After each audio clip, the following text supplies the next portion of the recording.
Chers auditeurs de Haïba FM, bonjour.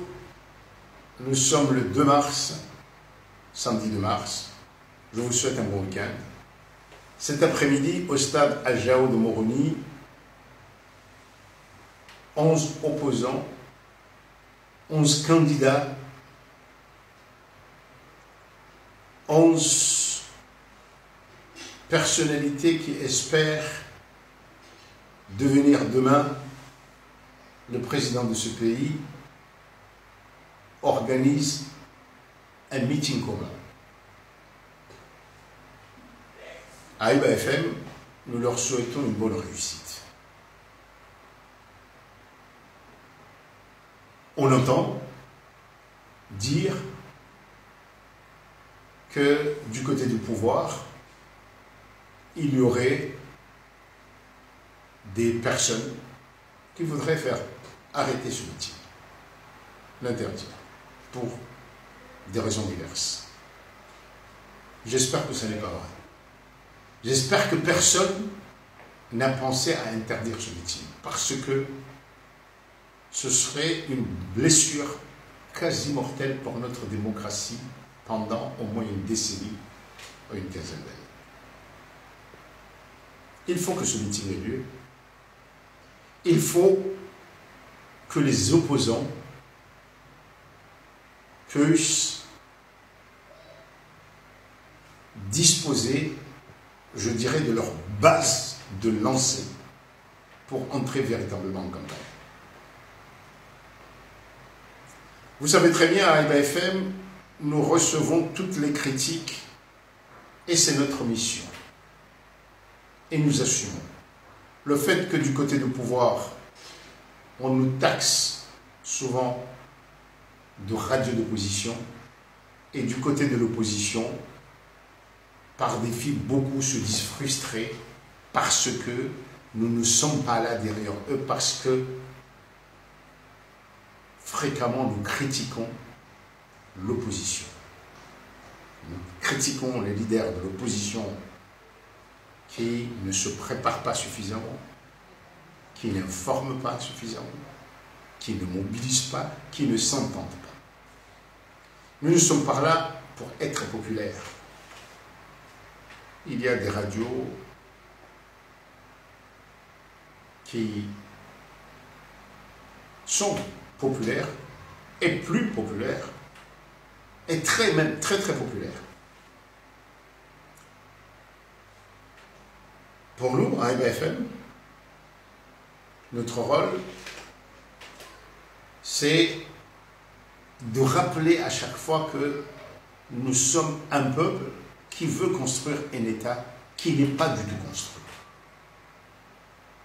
Nous sommes un peuple qui doit se donner des valeurs acceptées. Et bien sûr, nous critiquons.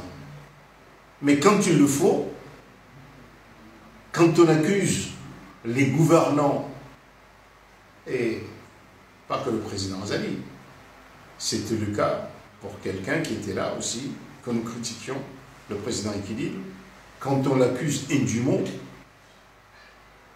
quand ce sont des mensonges, nous disons non, ça n'est pas vrai. Et quand parfois il y a des points positifs, nous le disons. Dans cette campagne, notre devoir, c'est de veiller à ce que nous faisons, ce que nous disons, contribue à mettre les opposants, ceux qui concourent,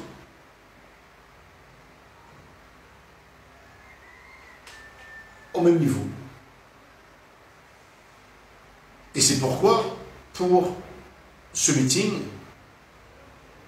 nous disons qu'il doit avoir lieu.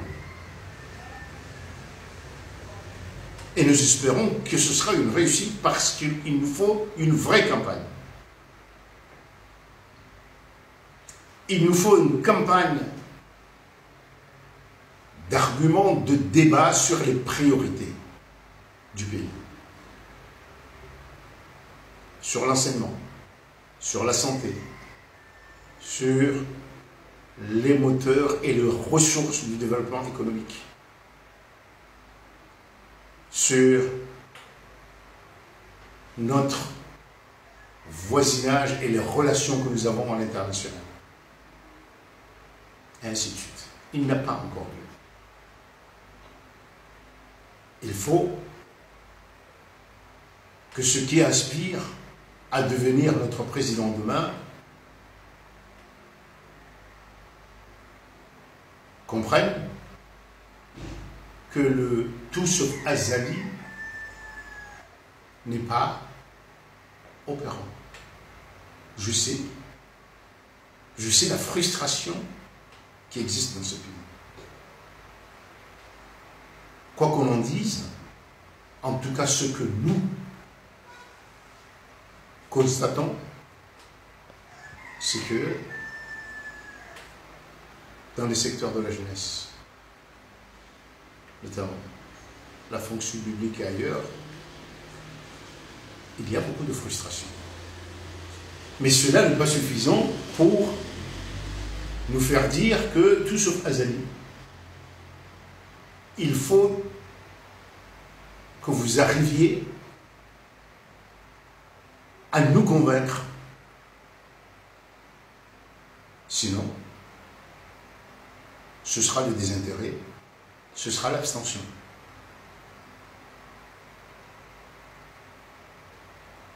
Il faut qu'ensemble, vous vous entendiez pour maintenir un niveau de débat, des conditions de campagne qui rendent audible ce que vous voulez dire. Et cela ne peut se faire que si vous vous concertez tout le temps. À EBA-FM,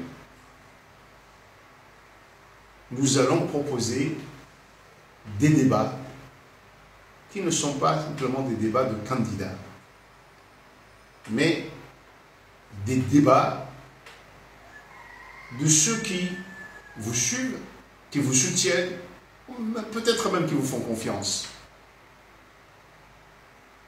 pour que le débat soit le plus large possible dans la société.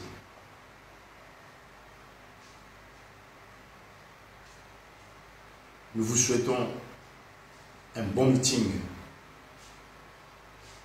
pour cet après-midi et une campagne intense, très intense, où vous accrochez dans la paix et dans le respect des lois. À lundi.